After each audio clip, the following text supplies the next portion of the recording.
The life of a real estate agent is an easy one. Said no one ever. Let's face it, you wear a lot of hats. Some days you're a chauffeur, while other days you're a family counselor. You never thought plumbing would be in your future, but here you are. There are the late-night phone calls, the awkward moments, the lovely lockboxes, the professional development courses, the new technology, home inspections, unexpected pets, cold feet buyers, staging, janitorial duties, clutter coordinator, sign installer, babysitter, and financial advisor, just to name a few. The job of real estate agent is hard, but the licensing photo doesn't have to be. We are a coalition of professional photographers from the Mid-Atlantic region. Our hope and goal through this video is to educate and break down the subject of the licensing photos for commercial use.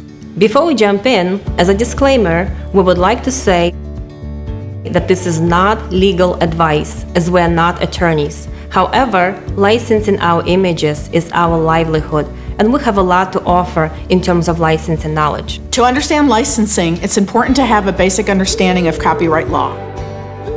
Copyright is a type of intellectual property that protects original works of authorship as soon as the author fixes the work in a tangible form of expression. In other words, as soon as an artist paints a picture, a musician produces a song, or a photographer snaps a photo, that original work is owned by the original author and is instantly protected by copyright law. This is where licensing comes into play. The original author of the specified work can redistribute, reproduce, and display the work as they see fit. If the author would like to monetize his or her work for commercial use, they can do so through licensing. Let's look at a few quick examples. Say you are a marketing director that represents a high-profiled worldwide architectural magazine. You came across a kitchen photo taken by a photographer from the original purpose of selling a home. You reach out to that photographer and ask to license that particular photo for commercial use. The photographer and publication agree to a price of $10,000 for a lifetime use of the image. $10,000 is the cost. Lifetime commercial use is the agreed term. Next, let's say you're a local builder. You found out that the home you built was being professionally photographed by a local photographer for the sale of that home. You view the photos online and discovered that same kitchen photo we mentioned from the previous example. You reach out to the photographer and ask to license the photo for commercial purposes. You'd like to put the photo on your website and social media platforms to advertise the craftsmanship of your company.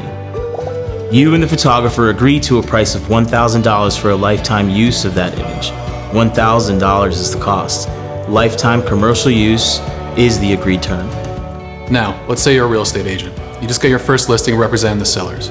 You hire a photographer to shoot photos of that listing to market the sale of the home. This is the same home built by the local builder, and the same home with the kitchen photo that was licensed to the builder and the worldwide publication we previously mentioned. However, the length of time in which you need the photos is very short in comparison to the previous two examples.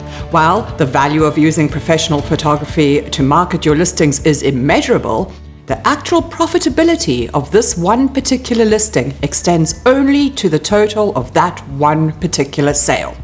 Therefore, you and the photographer agree to a price of $300 for 20 photos for a period of 1 year, or once a listing is sold or expires, whichever comes first.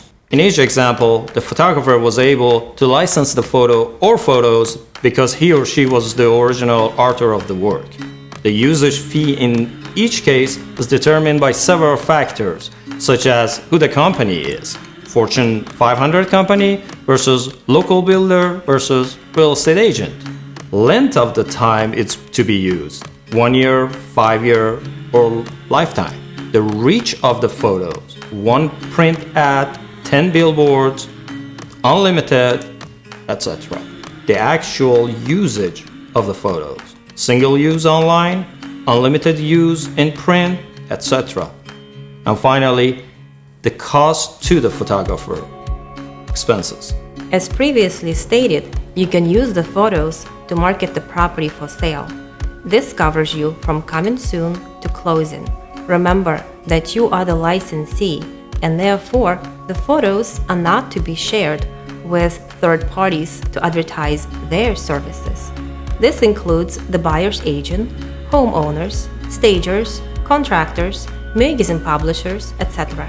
All of these folks are welcome to use the photos, provided they purchase their own license from the photographer.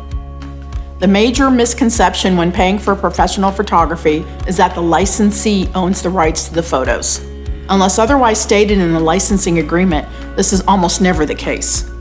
Refer back to the beginning of the video where we discussed that the actual copyright law states. Another popular example of this same topic is music licensing. When purchasing a song from an online music platform, you do not own the rights to use that song beyond personal use, which is why you only pay roughly $1 for it. However, if you want to use that song to promote your business and essentially profit from its use, you would have to license it from the artist, and the cost would be much higher. Another popular misconception is that if photos are found online, whether it be on MLS, Google, social media, etc., they can be downloaded and reused. We see this often with photos of neighborhoods, amenities, cityscapes, the list goes on. In fact, not even the broker or the MLS own the photos. The MLS knows this, which is why they post a disclaimer when uploading photos to their site. This is where folks can and have gotten themselves into some legal trouble. It's important to know that the images online were taken by someone and that someone owns the rights. A good rule of thumb, if you're ever in question about what photos you can use, is ask your photographer.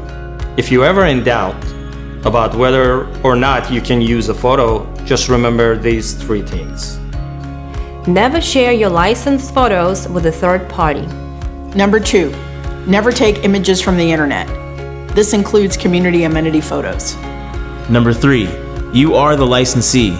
Therefore, you cannot resell photos to third parties. As photographers, we love our craft, but we love our clients even more. We know the topic of who owns the photos is one that comes up frequently, but hopefully this video provided you with some helpful insight into that question. If you're still in doubt about whether or not you can use a photo, then just remember these 3 words. Ask your photographer. Ask your photographer. Ask your photographer. Ask your photographer. Ask your photographer. Ask your photographer.